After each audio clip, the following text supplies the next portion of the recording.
Hello and welcome to Read the Whole Bible with Trenda Jones. I'm Trenda and this is day 85. Let's read and may the Lord add a blessing to the reading of His Word. Today we begin in Leviticus chapter 18. Prohibited pagan practices. The Lord spoke to Moses, "Speak to the Israelites and tell them, I am the Lord your God. Do not follow the practices of the land of Egypt where you used to live, or follow the practices of the land of Canaan where I am bringing you.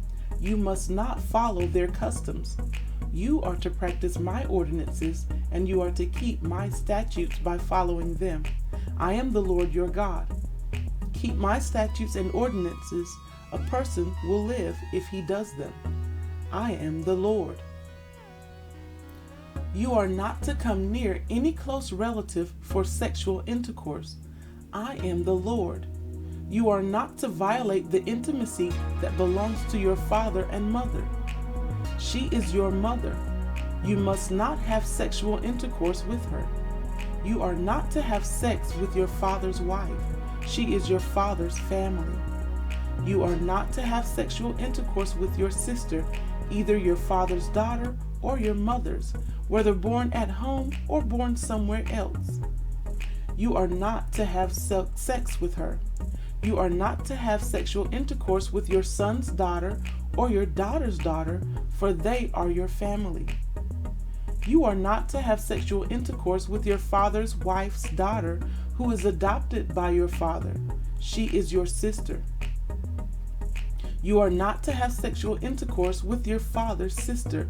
She is your father's close relative. You are not to have sexual intercourse with your mother's sister, for she is your mother's close relative.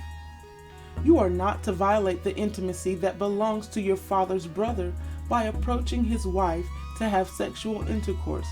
She is your aunt. You are not to have sexual intercourse with your daughter-in-law. She is your son's wife. You are not to have sex with her. You are not to have sexual intercourse with your brother's wife. She is your brother's family. You are not to have sexual intercourse with a woman and her daughter. You are not to marry her son's daughter or her daughter's daughter and have sex with her. They are close relatives. It is depraved. You are not to marry a woman as a rival to her sister and have sexual intercourse with her during her sister's lifetime. You are not to approach a woman during her menstrual impurity to have sexual intercourse with her. You are not to have sexual intercourse with your neighbor's wife, defiling yourself with her. You are not to sacrifice any of your children in the fire to Molech. Do not profane the name of your God. I am the Lord. You are not to sleep with a man as with a woman. It is detestable. You are not to have sexual intercourse with any animal, defiling yourself with it.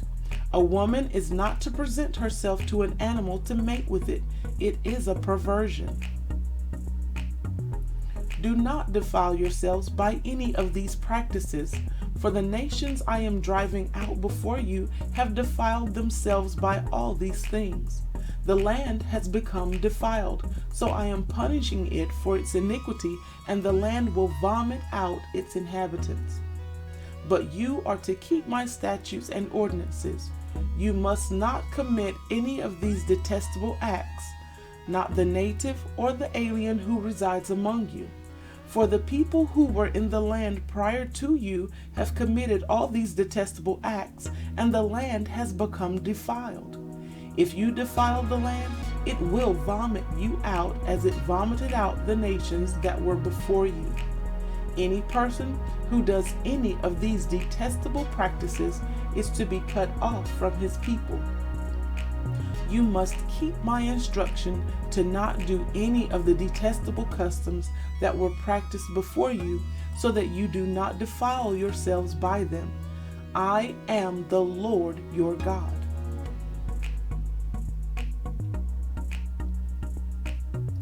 Proverbs 14. Every wise woman builds her house, but a foolish one tears it down with her own hands. Whoever lives with integrity fears the Lord, but the one who is devious in his ways despises him. The proud speech of a fool brings a rod of discipline, but the lips of the wise protect him.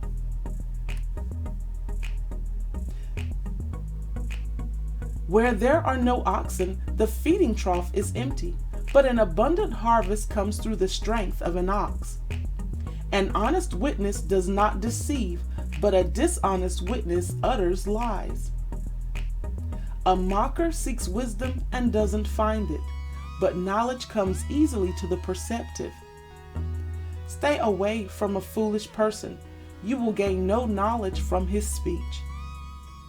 The sensible person's wisdom is to consider his way, but the stupidity of fools deceives them.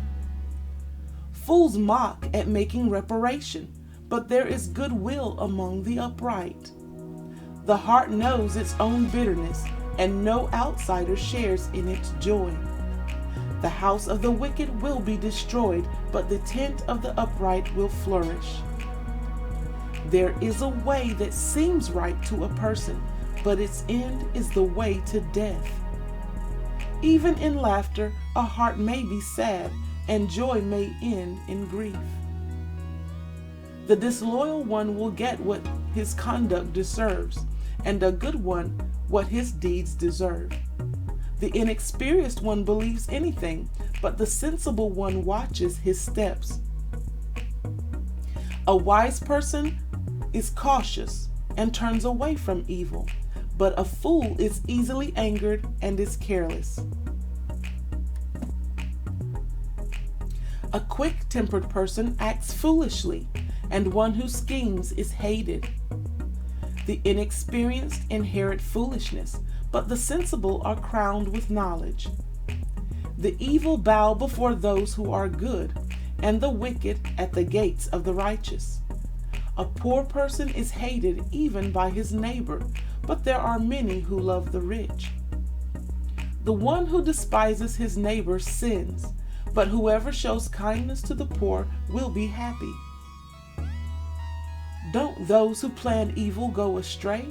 But those who plan good find loyalty and faithfulness. There is profit in all hard work, but endless talk leads only to poverty. The crown of the wise is their wealth, but the foolishness of fools produces foolishness. A truthful witness rescues lives, but one who utters lies is deceitful. In the fear of the Lord, one has strong confidence, and his children have a refuge. The fear of the Lord is a fountain of life, turning people away from the snares of death. A large population is a king's splendor, but a shortage of people is a ruler's devastation.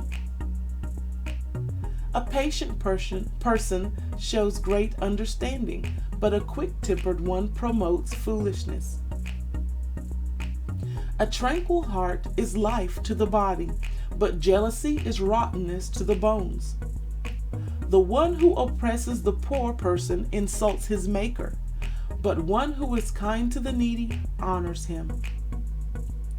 The wicked one is thrown down by his own sin, but the righteous one has a refuge in his death. Wisdom resides in the heart of the discerning. She is known even among fools. Righteousness exalts a nation, but sin is a disgrace to any people. A king favors a prudent servant, but his anger falls on a disgraceful one.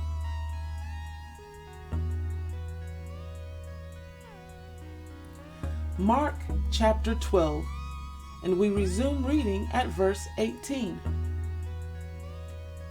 Sadducees, who say there is no resurrection, came to him and questioned him.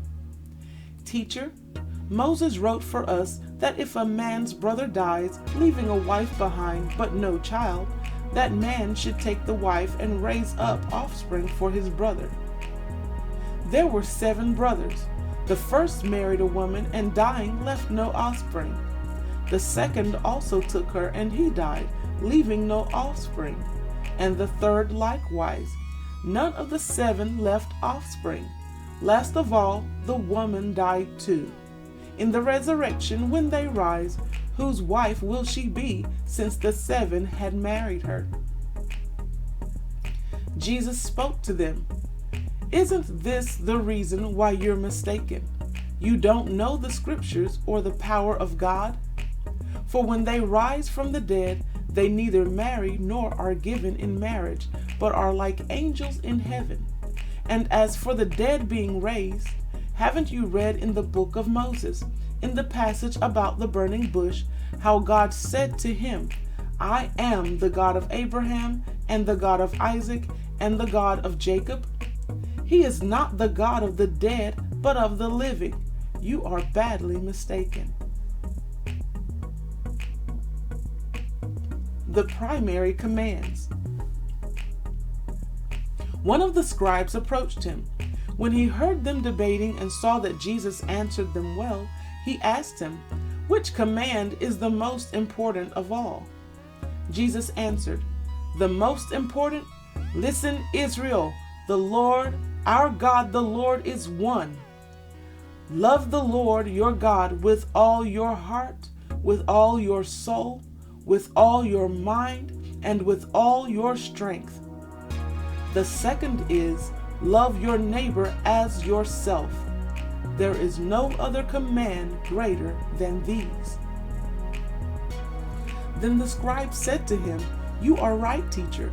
You have correctly said that he is one, and there is no one else except him, and to love him with all your heart, with all your understanding, and with all your strength, and to love your neighbor as yourself is far more important than all the burnt offerings and sacrifices. When Jesus saw that he answered wisely, he said to him, you are not far from the kingdom of God. And no one dared to question him any longer.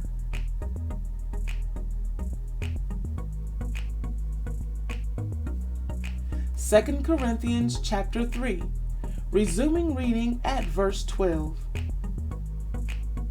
Since then we have such a hope, we act with great boldness. We are not like Moses, who used to put a veil over his face to prevent the Israelites from gazing steadily until the end of the glory of what was being set aside. But their minds were hardened. For to this day, at the reading of the Old Covenant, the same veil remains. It is not lifted, because it is set aside only in Christ. Yet still today, whenever Moses is read, a veil lies over their hearts. But whenever a person turns to the Lord, the veil is removed. Now the Lord is the Spirit, and where the Spirit of the Lord is, there is freedom. We all, with unveiled faces, are looking as in a mirror at the glory of the Lord, and are being transformed into the same image from glory to glory. This is from the Lord, who is the Spirit.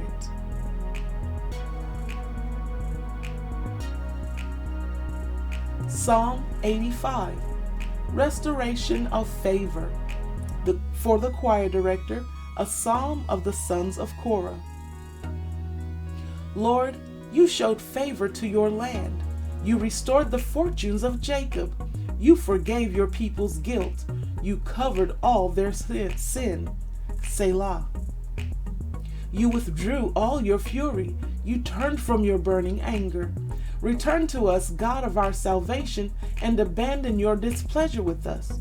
Will you be angry with us forever? Will you prolong your anger for all generations? Will you not revive us again, so that your people may rejoice in you? Show us your faithful love, Lord, and give us your salvation. I will listen to what God will say. Surely the Lord will declare peace to his people, his faithful ones, and not let them go back to foolish ways.